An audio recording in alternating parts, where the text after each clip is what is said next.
Hello student, welcome to Padhai Express. First step towards your ambition. This is Karan Mishra, your गुरुजी बनाएगा सब कुछ easy. आज हम देखेंगे ब्लू क्वेश्चंस के solution NCERT class 10th science subject chapter number 13 magnetic effect of electric current.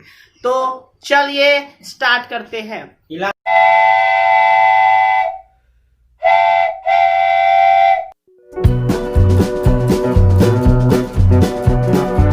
तो आज हम आगे का देखेंगे, जो ब्लू क्वेश्चंस बच गए थे आज हम पूरा कंप्लीट करेंगे। ठीक है, तो चलिए चलते हैं। देखिए, a positively charge particle alpha particle जिसको हम बोलते हैं, positively charge particle alpha particle projected towards waste. मान लीजिए एक पॉजिटिवली चार्ज पार्टिकल है जो प्रोजेक्ट किया गया है वेस्ट की तरफ। ठीक है, क्या बोल रहा है? इज डिफ्लेक्टेड टुवर्ड्स नॉर्थ, और वो डिफ्लेक्ट हो रहा है नॉर्थ के तरफ। तो by the magnetic field, the direction of magnetic field, magnetic field का डायरेक्शन किधर होगा? देखिए, तो आपको इसमें पूछ रहा है पॉजिटिवली चार्ज पार्टिकल जो अल्फा पार्टिकल जिसको हम बोल सकते हैं वो प्रोजेक्ट किया वेस्ट की तरफ। तो आपका जो पॉजिटिवली चार्ज पार्टिकल का डायरेक्शन होता है आपको निकालना है, और जो डिफ्लेक्ट हो रहा है ये नॉर्थ की तरफ है, यानी इस पे फोर्स नॉर्थ की तरफ लग रहा है। तो आपको मैग्नेटिक फील्ड का डायरेक्शन निकालना है। तो सबसे पहले ये बात समझिए, हमें करंट का डायरेक्शन दे रखा है तो हमें लेफ्ट हैंड रूल लगाना है। यदि करंट का डायरेक्शन निकालना होता तो फ्लेमिंग राइट हैंड रूल लगाते, अभी फ्लेमिंग लेफ्ट हैंड रूल लगाएंगे। जैसे कि तो आप क्या करेंगे, पहले अपने लेफ्ट हैंड के 3 फिंगर, 4 फिंगर, थंब और मिडिल फिंगर, इन तीनों को आप स्ट्रेच कर लेंगे। तो the direction of the positively charge will be the direction of current. जैसा कि मैंने अभी बोला, पॉजिटिवली चार्ज पार्टिकल जिधर जाता है उधर ही करंट का डायरेक्शन होता है। नेगेटिवली चार्ज पार्टिकल जिधर जाता है उसके ऑपोजिट में करंट का डायरेक्शन होता है। ये बात तो आपने सीखा होगा ना। यदि पॉजिटिवली चार्ज पार्टिकल इधर जा रहा है तो करंट भी इधर ही जाएगा। यदि मान लीजिए नेगेटिवली चार्ज पार्टिकल इधर जा रहा है तो करंट उल्टे डायरेक्शन में इधर आएगा। ठीक है, तो हमेशा नेगेटिवली चार्ज पार्टिकल यानी इलेक्ट्रॉन के ऑपोजिट करंट का डायरेक्शन होता है, प्रोटॉन के डायरेक्शन में करंट का डायरेक्शन होता है। तो ये बात याद रखिए। तो करंट का डायरेक्शन सेम हो जाएगा। And the direction of force is towards north, और फोर्स का डायरेक्शन नॉर्थ दिया हुआ है। कैसे पता चला? तो डिफ्लेक्टेड टुवर्ड्स नॉर्थ लिखा हुआ है, तो नॉर्थ की तरफ दिया हुआ है। By applying Fleming left hand rule, आप फ्लेमिंग लेफ्ट हैंड रूल जब हम लगाएंगे तो क्या होगा? द मैग्नेटिक फील्ड आपका अपवर्ड आएगा। आप लगा सकते हो, देखिए मान लीजिए ये नॉर्थ की तरफ फोर्स लग रहा है, और ये मान लीजिए ये करंट है, ये वेस्ट की तरफ लग रहा है। तो मैग्नेटिक फील्ड अपवर्ड आएगा। अपवर्ड मतलब ऊपर की तरफ आएगा। ठीक है, जैसे हम अभी यहाँ पे करने की कोशिश करते हैं तो फोर्स उधर लगा। देखिए, सबसे पहले करंट इधर है तो करंट इस तरफ कर लेते हैं, फोर्स जो है उधर है तो फोर्स ऐसे कुछ ऐसे बना, देखिए आ रहा है ऊपर। ठीक है, आप लोग कीजिएगा तो आराम से आ जाएगा। ठीक है, तो मैग्नेटिक फील्ड का डायरेक्शन ऊपर होगा। आप थंब को क्या करेंगे, नॉर्थ के डायरेक्शन में रख दीजिए, मिडिल फिंगर को आप रख दीजिए वेस्ट के डायरेक्शन में। तो ये वाला फिंगर जिस डायरेक्शन में होगा वही होगा आपका मैग्नेटिक फील्ड का डायरेक्शन, जो कि ऊपर की तरफ आएगा। ठीक है, अगला क्वेश्चन है state Fleming's left hand rule. तो फ्लेमिंग्स लेफ्ट हैंड रूल जो है ये 233 पेज नंबर पे है। ये तो आपको पता ही है, according to the Fleming left hand rule, if when we stretch, जब हम स्ट्रेच करते हैं our thumb, 4 finger and middle finger, इन तीनों को जब हम स्ट्रेच करते हैं, ये मैंने पहले वीडियो में बता भी रखा है, फिर भी बता देता हूँ।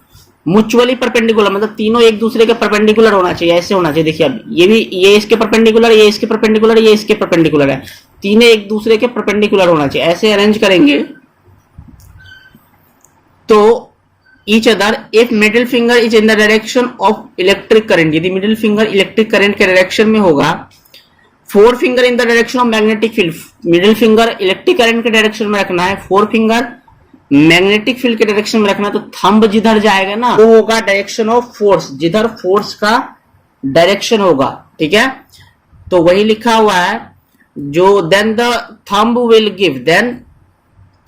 Give the direction of force acting on conductor, force acting on conductor का डायरेक्शन देगा, मतलब कंडक्टर पे किधर फोर्स लग रहा है। तो ये सारी बात मैंने बता रखी है, आप पुरानी वीडियो भी देख सकते हैं, आई बटन में लिंक है।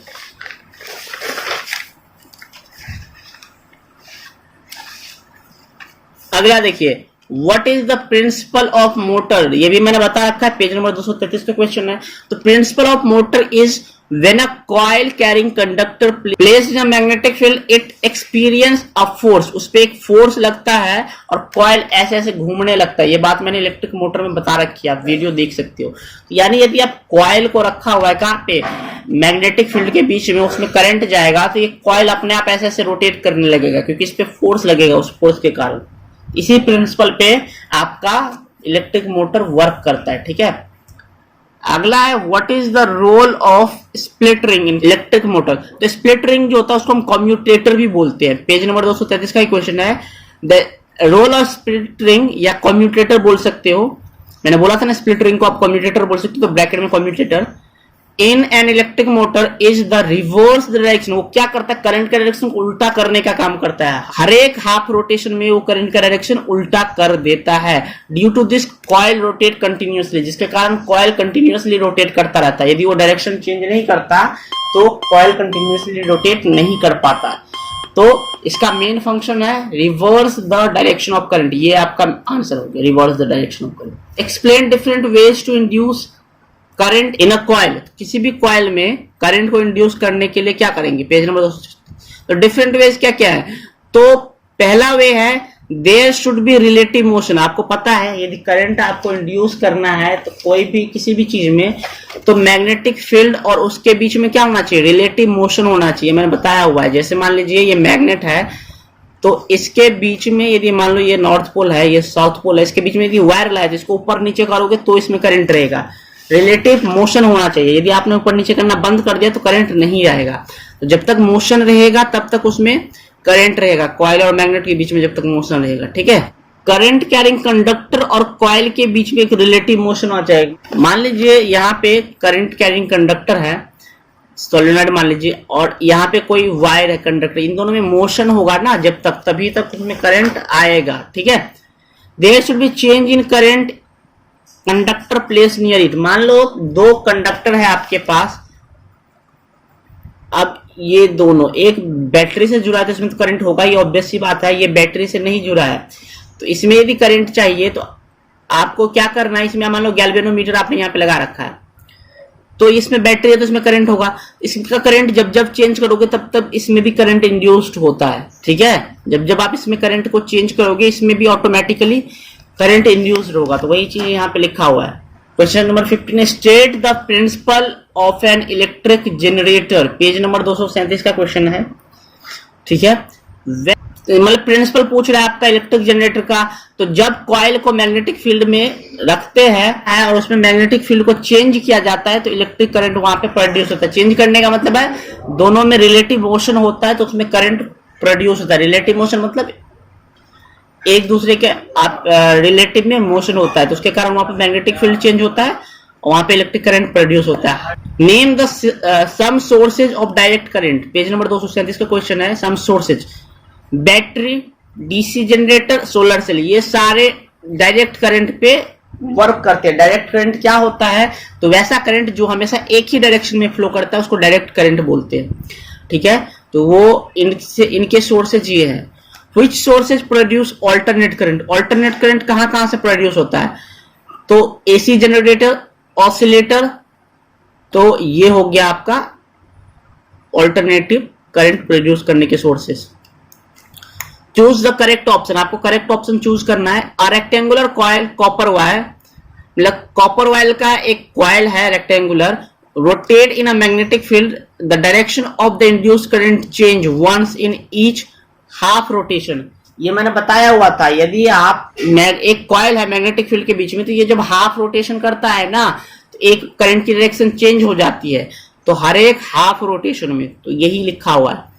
Name two safety measures commonly used in the electric circuit and appliances. तो जो मेन कॉमनली सेफ्टी यूज किया जाता है वो है फ्यूज। फ्यूज यूज किया जाता है for protecting circuit due to the short circuit और ओवरलोडिंग। शॉर्ट सर्किट और ओवरलोडिंग से बचाने के लिए हम फ्यूज का यूज करते हैं। और फ्यूज क्या करता है आपका, फ्यूज आपका मेल्ट हो जाता है यदि ओवरलोडिंग या शॉर्ट सर्किट होता है, जिससे सर्किट ब्रेक हो जाता है। दूसरा जो यूज करते हैं सेफ्टी चीज वो है earth wire. Earth wire prevent करता है लीकेज ऑफ इलेक्ट्रिक करंट। मान लीजिए कहीं पे इलेक्ट्रिक करंट लीक हो रहा है तो वो हमें ना लगे, इसको कम करने के लिए अर्थ वायर होता है, ठीक है। अर्थ वायर अपने अंदर वो करंट ले लेती है, तो लीकेज ऑफ करंट से बचाती है। एक इलेक्ट्रिक ओवन है, an electric oven of 2 kilowatt power rating is operated in a domestic circuit. Domestic circuit पे 220 वोल्ट पे उसको ऑपरेट किया जाता है। That has a current rating of 5 ampere, जिसका करंट रेटिंग 5 एम्पियर है। What a result do you expect. तो मान लीजिए हमारे पास क्या दे रखा है, पावर दे रखा है, उसका रेटिंग और करंट दे रखा है और पोटेंशियल डिफरेंस दे रखा है। तो हमें इससे क्या रिजल्ट हम एक्सपेक्ट कर रहे हैं। तो देखिए पहले हम कैलकुलेट करते हैं। जो पावर 2 किलो वाट है, यानी उसको वाट में कन्वर्ट कर लिया 2000 वाट, क्योंकि 1 किलो वाट में 1000 वाट होता है, तो 2 किलो वाट में 2000 वाट होगा, वो हमने लिख लिया, ठीक है। अब करंट कितना है, 5 एम्पियर, ठीक है, के थ्रू ये जा रहा है। वोल्टेज 220 वोल्ट पे भी हम यहां से करंट कैलकुलेट करेंगे तो करंट का फॉर्मूला होता है I equal to P by V, क्योंकि P इक्वल्स टू क्या होता है, वी आई, ये हमने पढ़ा हुआ है। तो यहां से I इक्वल्स टू हो जाएगा P बाई वी, फिर 2000 बाई 220 डिवाइड करेंगे तो 9 एम्पियर, यानी इसको चलाने के लिए हमें 9 एम्पियर का करंट चाहिए। तो या आप 5 एम्पियर के सॉकेट में यदि आप डालोगे तो ऑब्वियसली क्या हो जाएगा, वो ओवरलोड कहलाएगा, तो वो नहीं चलेगा। तो वही लिखा हुआ है, since the current rating is the 5 ampere and the current flowing through it is more than 9 ampere, so fuse in the circuit melt हो जाएगा। फ्यूज क्या हो जाएगा, मेल्ट हो जाएगा ओवरलोडिंग के कारण, और ओवन बच जाएगा डैमेज होने से। तो फ्यूज प्रोटेक्ट करता है डिवाइसेस को बर्न होने से, ठीक है।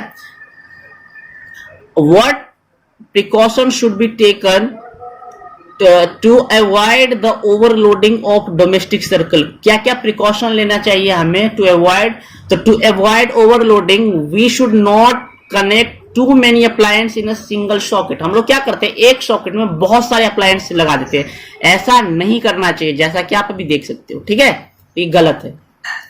चलिए हम अगली वीडियोज में मिलते हैं। अगली वीडियोज में हम कोशिश करेंगे जो आपका एनसीईआरटी का जो एक्सरसाइज है उनके सारे क्वेश्चंस बना दे, और इसका पीडीएफ मैं लिंक में डाल दे रहा हूं, आप वहां से डाउनलोड कर सकते हैं, जो अभी पढ़ाया मैंने आपको।